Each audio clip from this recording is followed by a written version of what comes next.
Determiners के बारे में पढ़ने जा रहे हैं। तो सबसे पहले यह देखते हैं कि डिटरमिनर्स हैं क्या। तो डिटरमिनर्स का शाब्दिक अर्थ है निर्धारक।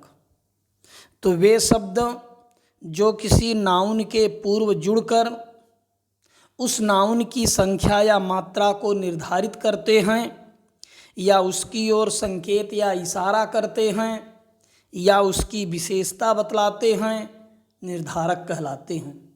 फिर से, वे शब्द जो किसी नाउन के पूर्व जुड़कर उस नाउन की संख्या या मात्रा को निर्धारित करते हैं या उसकी ओर संकेत या इशारा करते हैं या उसकी विशेषता बतलाते हैं, निर्धारक कहलाते हैं। निर्धारक दो प्रकार के होते हैं। पहला है डिफिनिट डिटरमिनर्स और दूसरा है इनडिफिनिट डिटरमिनर्स। इन दोनों को हम अपनी सुविधा की दृष्टि से अपने हिसाब से 3 ग्रुप्स में भी बांटकर अभिव्यक्त करते हैं। पहला है डिमॉन्स्ट्रेटिव डिटरमिनर्स, दूसरा है पजेसिव डिटरमिनर्स और तीसरा है कॉमन डिटरमिनर्स। तो हम लोग देखने जा रहे हैं कि डिमॉन्स्ट्रेटिव डिटरमिनर क्या हैं। तो इसके अंतर्गत हम लोग संकेतवाचक शब्द दिस, दैट, दीज, दोज का प्रयोग उस नाउन की ओर इशारा करने के लिए उसके ठीक पहले किया करते हैं। एक बात का विशेष रूप से ध्यान रखते हैं कि जिन नियमों के आधार पर हम लोग प्रोनाउन के रूप में इनका प्रयोग करते थे, ठीक उसी तरह से हम लोग उन्हीं नियमों का पालन करते हुए इनका प्रयोग डिटरमिनर के रूप में भी करेंगे। अंतर सिर्फ यह होगा कि हम लोग प्रोनाउन में नाउन के बदले में इसका प्रयोग करते थे, जबकि डिटरमिनर्स के रूप में हम इनका प्रयोग नाउन के ठीक पहले करेंगे। कैसे? हम लोग देख रहे हैं कि this book is very interesting. यहाँ हम बुक के ठीक पहले दिस का प्रयोग कर रहे हैं, तो यह हमारा डिमॉन्स्ट्रेटिव डिटरमिनर हुआ। That boy is very naughty, यहाँ हम बॉय के ठीक पहले दैट का प्रयोग कर रहे हैं। लेकिन अगर इसका प्रयोग हम प्रोनाउन के रूप में करते तब वहाँ पर हम नाउन के बदले में करते। तो नाउन के बदले में कैसे करते? This is a boy, that is a boy. बहुवचन के लिए these are boys, those are boys. तो वहाँ पर हम लोग नाउन के बदले में करते थे, तो वह प्रोनाउन होता है। और जब हमने this book is very interesting कर दिया, that boy is very naughty कर दिया, तो बुक के पहले दिस का प्रयोग किया, बॉय के पहले दैट का प्रयोग किया।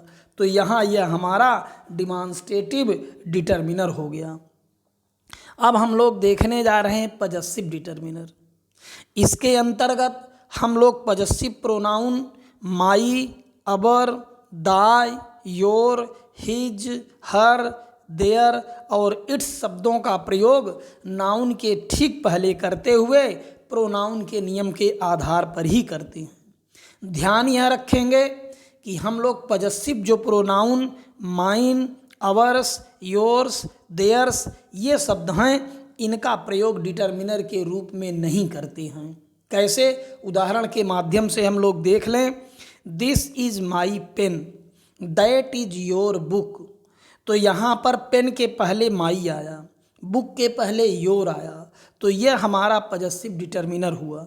लेकिन this pen is mine, that book is yours, ये जो हमारे योर्स शब्द हैं, माइन शब्द हैं, इनका प्रयोग हम केवल प्रोनाउन के रूप में करते हैं, इनका प्रयोग हम डिटरमिनर्स के रूप में नहीं करते हैं।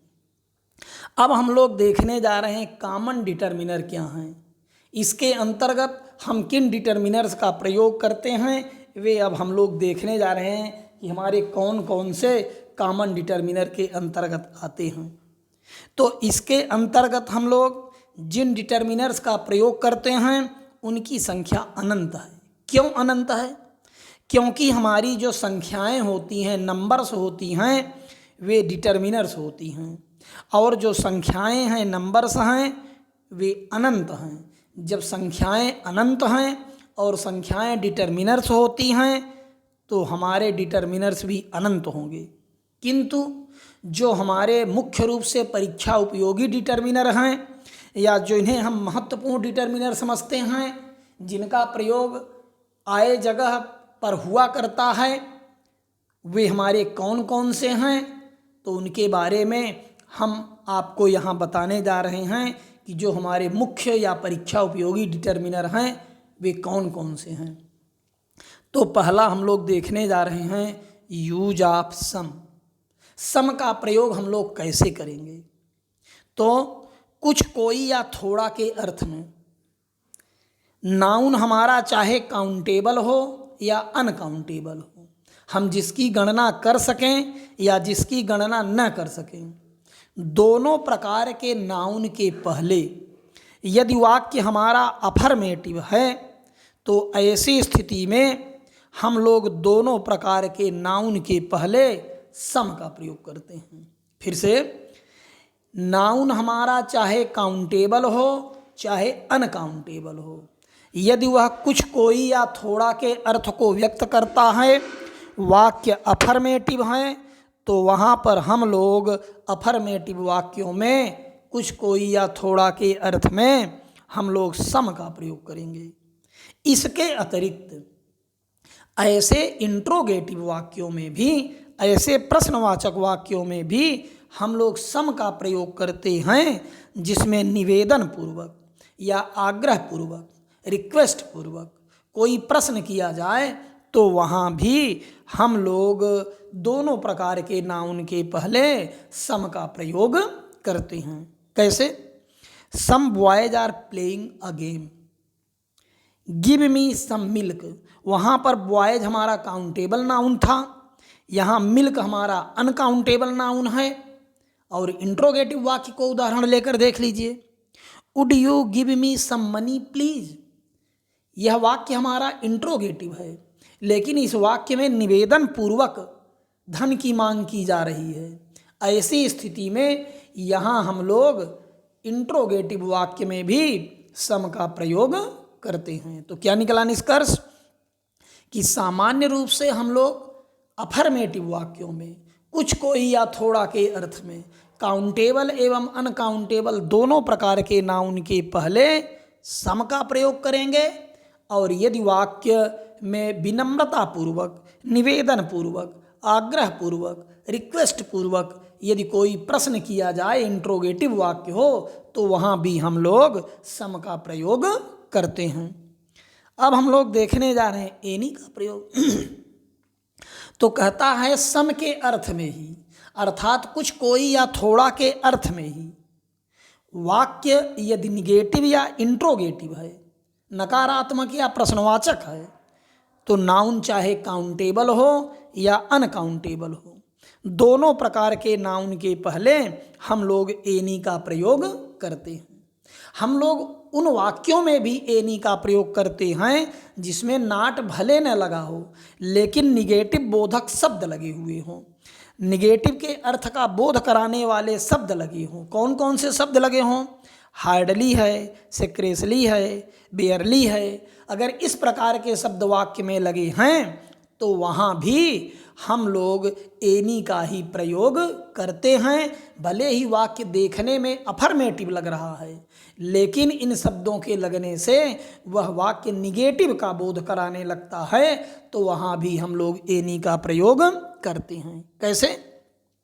इंट्रोगेटिव वाक्य हुआ did you catch any fish, negative वाक्य हुआ Ram has not taken any books. फिर there is hardly any milk, ये देखने में लग रहा है कि अफर्मेटिव है, लेकिन हार्डली शब्द लगा है तो हम लोगों ने एनी का प्रयोग किया। There are scarcely any rose plant in the garden, Sita has barely any nice dress. कहने का मतलब कि यह नीचे के हमारे तीनों वाक्य देखने में अफर्मेटिव लग रहे हैं, लेकिन हार्डली, सेक्रेसली और बेयरली का प्रयोग करने के कारण वाक्य निगेटिव का अर्थबोध कराते हैं, इसलिए यहाँ भी हम लोग एनी का प्रयोग करते हैं। अब हम लोग देखेंगे नो का प्रयोग। तो वाक्यों में जहाँ पर हम लोग नॉट एनी का प्रयोग करते हैं, ठीक वहीं पर हम लोग नो का भी प्रयोग कर सकते हैं। नॉट एनी को हटा देंगे और उसी की जगह हम नो का प्रयोग कर देंगे। जैसे उदाहरण देख लीजिए, पहले नॉट एनी का एक, there is not any school in the village. यहाँ पर नॉट एनी लगा है, हम लोग नॉट एनी को हटा के यहीं चाहें तो नो लगा दें तो बन जाएगा there is no school in the village. तो आगे हम लोग देखने जा रहे हैं use of few, a few, the few. इनका प्रयोग हम लोग कैसे करेंगे? तो आप कहेंगे तीन तीन शब्द एक साथ कैसे प्रयोग करेंगे? तो इनके प्रयोग के बारे में हम लोग देखेंगे कि देखने में एक जैसे लगते हैं लेकिन ये अलग अलग अर्थ का बोध कराते हैं और इनका प्रयोग हम अलग अलग प्रकार से करते हैं। तो कहता है कुछ, कोई या थोड़ा के अर्थ में यदि नाउन काउंटेबल है, अर्थात हम जिसकी गणना कर सकते हैं और वह बहुवचन का है, तो उनके पहले हम लोग फ्यू, ए फ्यू और द फ्यू का प्रयोग करते हैं। तो अब कहाँ फ्यू लगा दें, कहाँ ए फ्यू लगा दें और कहाँ द फ्यू लगा दें? तो ध्यान रखेंगे कि फ्यू निगेटिव की स्थिति का बोध कराता है, अर्थात कुछ, कोई, थोड़ा के अर्थ में भी न की स्थिति का बोध कराता है। और ए फ्यू पॉजिटिव की स्थिति का, सकारात्मक स्थिति का बोध कराता है। और द फ्यू जो कुछ भी है, जो थोड़ा सा भी है, उस सब की ओर जो संकेत करे, सब बतलाए सबके बारे में, वहाँ पर हम लोग द फ्यू का प्रयोग करते हैं। कैसे? यू सोल्ड फ्यू बुक्स, ये हमारा नकारात्मक स्थिति का बोध कराता है, होने न होने का कोई मतलब नहीं, ऐसी स्थिति का बोध कराता है। आई have a few books on art, यहाँ पर पॉजिटिव की स्थिति, सकारात्मक स्थिति का बोध कराता है। The few books we had were stolen, जितनी भी किताबें थीं सब चुरा ली गईं, कोई नहीं बची। तो जो कुछ भी है उस सब की स्थिति का जब बोध कराया जाए तो वहाँ पर हम लोग द फ्यू का प्रयोग करते हैं। तो एक बार फिर से, अगर निगेटिव की स्थिति हो तो फ्यू का, पॉजिटिव की स्थिति हो तो ए फ्यू का, और जो कुछ भी है उस सब की स्थिति का बोध कराया जाए तो वहाँ हम लोग द फ्यू का प्रयोग करते हैं। इसके अलावा एक बात का और विशेष ध्यान रखेंगे कि अगर वाक्य में वनली शब्द लगा है और वनली के तुरंत बाद हमें few, a few, the few का प्रयोग करना है तो वहाँ पर हम लोग हमेशा अफ्यू का प्रयोग करते हैं, फ्यू या द फ्यू का प्रयोग वहाँ पर हम लोग नहीं करते हैं। इसका हम जरूर ध्यान रखेंगे।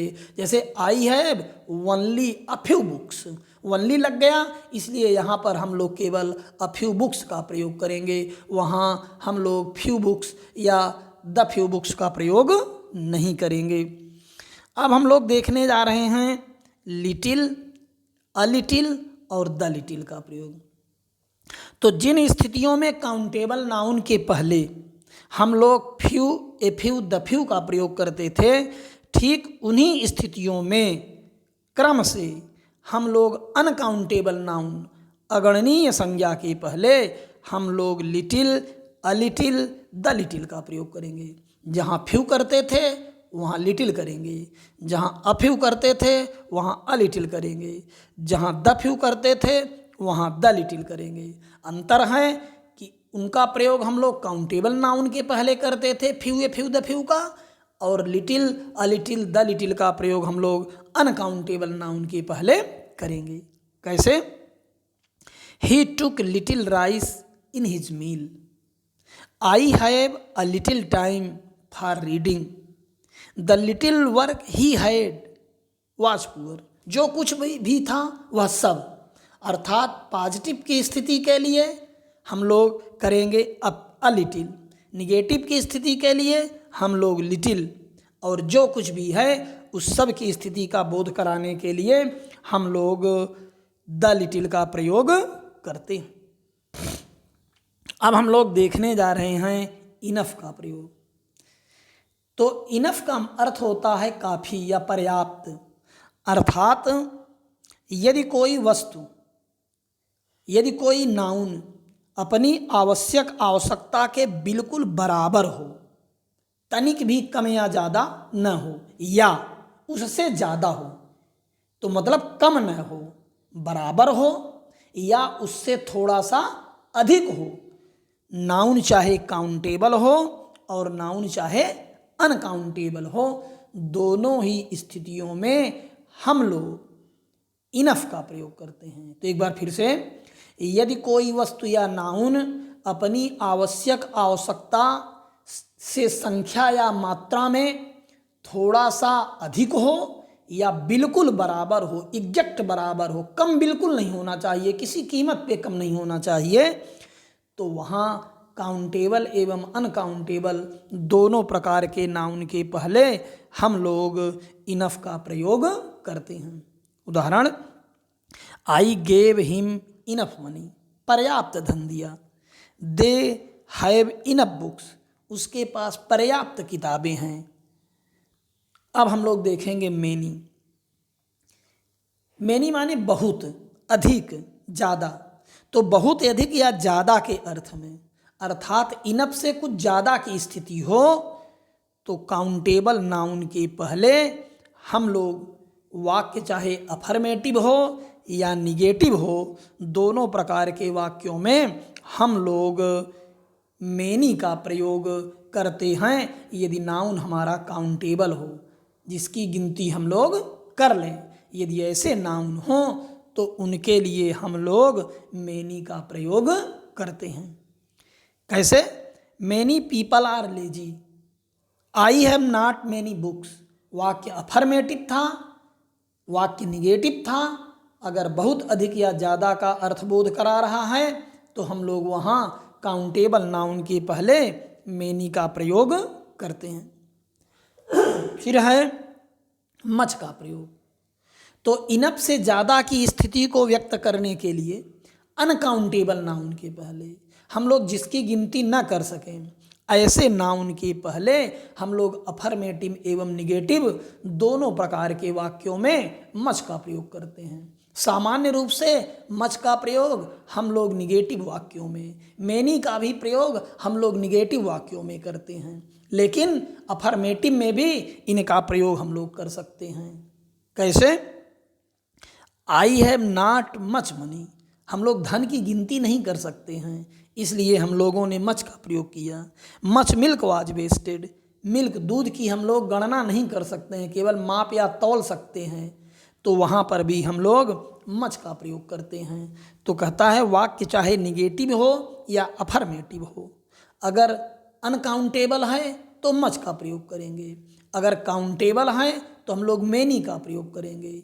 स्थिति होगी इनफ से ज़्यादा की, अर्थात बहुत अधिक या ज़्यादा के अर्थ का बोध कराएगा, तो काउंटेबल के लिए मैनी का, अनकाउंटेबल के लिए हम लोग मच का प्रयोग करेंगे।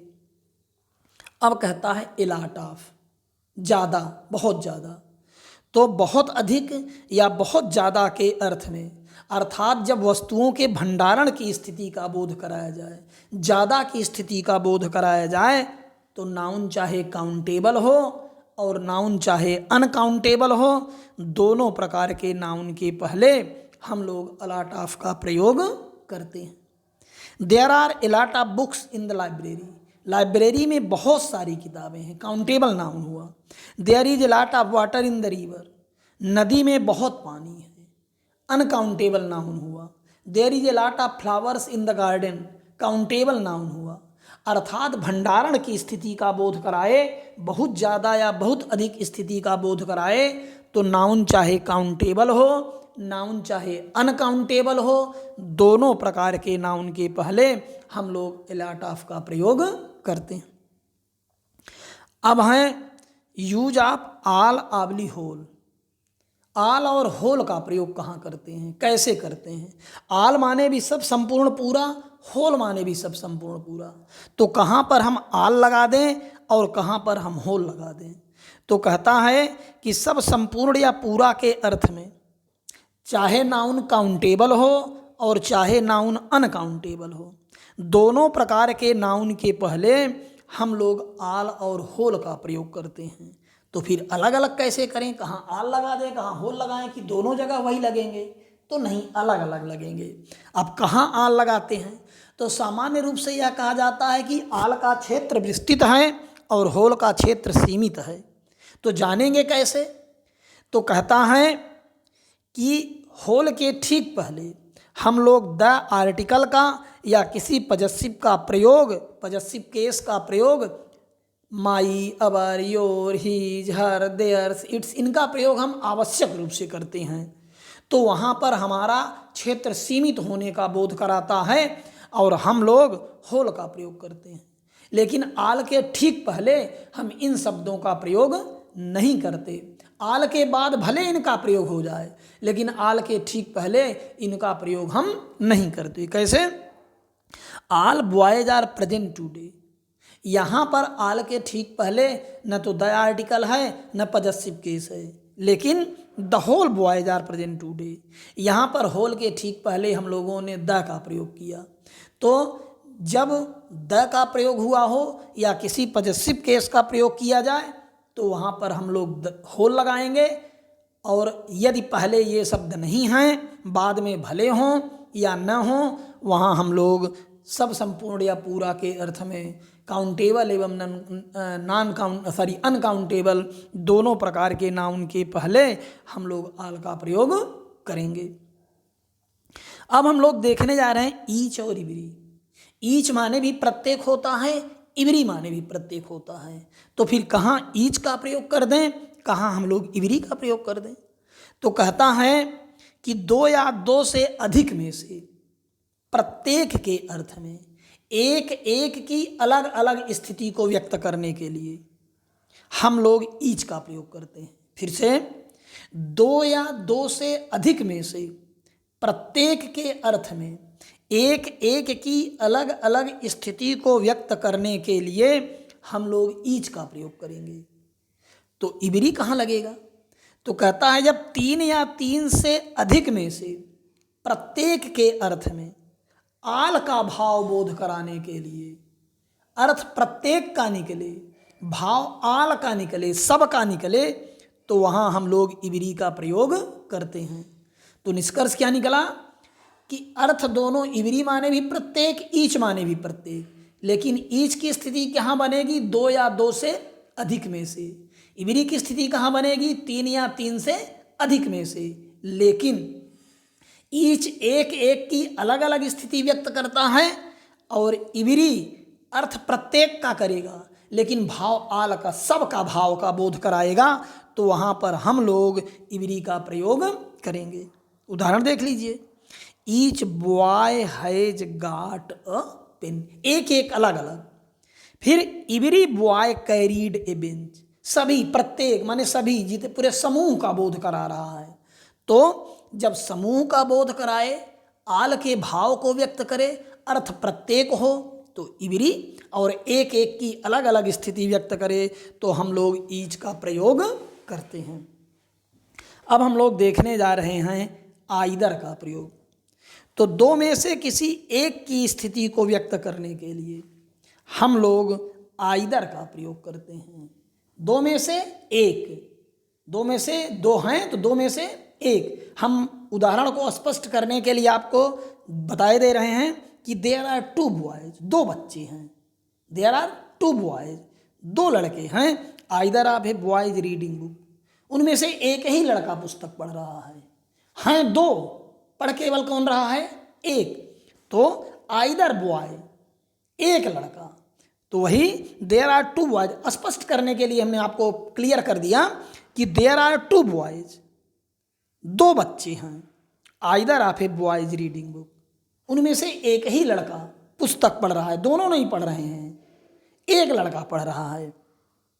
फिर यूज ऑफ नाइदर, दो में से किसी एक की भी स्थिति को जब न व्यक्त किया जाए, दो में से एक को व्यक्त कर रहा था तो आइदर लगाए। अब दो में से किसी एक की भी स्थिति को न व्यक्त किया जाए तो वहाँ हम लोग नाइदर का प्रयोग करते हैं। देयर आर टू बॉयज, दो बच्चे हैं। Neither of a boys reading book, कोई भी बच्चा पुस्तक नहीं पढ़ रहा है, कोई भी लड़का पुस्तक नहीं पढ़ रहा है। दो में से कोई नहीं पढ़ रहा है। तो दो में से एक की स्थिति व्यक्त की जाए तो आइदर, दो में से किसी एक की भी स्थिति न व्यक्त की जाए तो नाइदर का प्रयोग हम लोग करते हैं। अब यूज ऑफ बोथ, दो में से दोनों की स्थिति का बतलाया जाए, दोनों साथ साथ वही काम कर रहे हैं, तो वहां पर हम लोग बोथ का प्रयोग करते हैं। ध्यान रखेंगे आइदर और नाइदर के साथ एक वचन की क्रिया लगेगी और बोथ के साथ बहुवचन हो जाएगा, तो हो जाएगा both boys are playing a game, दोनों बच्चे खेल खेल रहे हैं, दो में से दोनों। फिर यूज ऑफ नन, तीन या तीन से अधिक में से किसी एक की भी स्थिति को न व्यक्त किया जाए तो वहाँ हम लोग नन का प्रयोग करते हैं। दो में से किसी एक की नहीं तो हम लोग नाइदर लगाए थे, और तीन या तीन से अधिक हो जाएं उसमें से कोई नहीं तो हम लोग वहाँ पर नन का प्रयोग करते हैं। देयर आर 10 बॉयज, 10 बच्चे हैं। None of a boys singing a song, कोई भी लड़का गीत नहीं गा रहा है, 10 थे, गीत कोई नहीं गा रहा है। अभी तक वो हम लोगों ने देखा था कि दो में से कोई नहीं तो नाइदर लगाए थे, यहाँ 10 हैं, तीन या तीन से अधिक हो जाएं तो हम लोग नन का प्रयोग करते हैं। सी स्पोक टू नन, वह किसी से बात नहीं, कई लोग हैं बैठे, वह किसी से बात नहीं करती, तो उसने किसी से बात नहीं किया तो वहाँ हम लोग नन का प्रयोग करते हैं। तो निष्कर्ष क्या निकला कि दो में से एक तो आइदर, दो में से कोई नहीं तो नाइदर, दो में से दोनों तो बोथ, और तीन या तीन से अधिक में से कोई नहीं तो हम लोग नन का प्रयोग करते हैं। फिर है यूज ऑफ 1 2 3 4 5 6 7 8 आदि जो हमारी अनंत संख्याएं होती हैं, इनका प्रयोग हम लोग कैसे करते हैं। अभी तक हम लोग जितने डिटर्मिनर कॉमन नाउन में पढ़े उनमें हम लोगों ने देखा था कि कोई निश्चित संख्या या मात्रा नहीं थी, काउंटेबल थे, अनकाउंटेबल थे, लेकिन किसी निश्चितता का बोध नहीं करा रहे थे। अब हम लोग जिनको पढ़ने जा रहे हैं वो निश्चितता का बोध कराते हैं। तो कहता है यदि किसी नाउन की निश्चित संख्या या मात्रा को व्यक्त करना हो तो वहाँ पर हम लोग 1 2 3 4 5 6 आज जो हमारी अनंत संख्याएं हैं, इन अनंत संख्याओं का प्रयोग हम लोग करते हैं। ध्यान रहे कि वह निश्चित संख्या को बतलाए, वह निश्चित मात्रा को बतलाए।